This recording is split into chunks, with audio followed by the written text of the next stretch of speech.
Excellencies, distinguished delegates, ladies and gentlemen.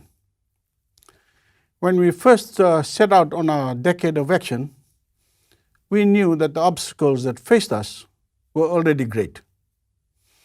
The developed and developing worlds were truly that. They were separate worlds. One world made up of wealthy, highly developed nations dragged their feet. Enriched by industrial carbon emissions and resource extraction, they were reluctant to wean themselves from the very pillage and profit that had enriched them.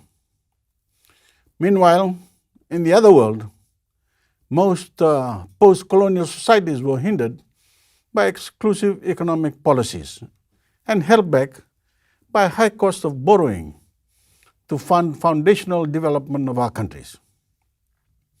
Undaunted, we fought to overcome these obstacles.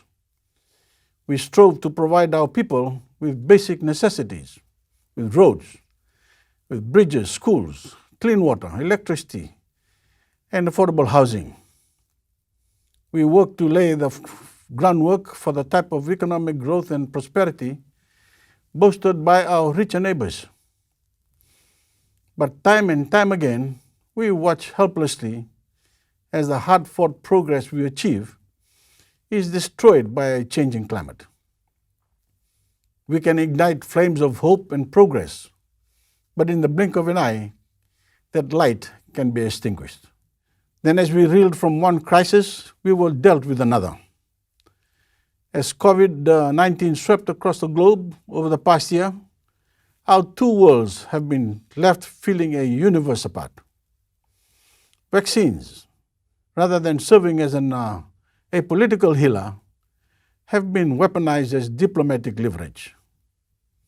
More privileged, richer nations are reopening their economies and regaining normalcy, as developing ones are left without equitable access to vaccines while we contend with new waves and more contagious variants.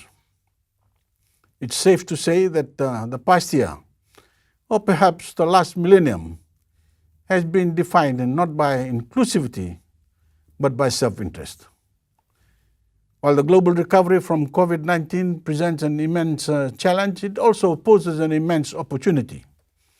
An opportunity to finally bridge the divide that has only been deepened by climate change and contagion.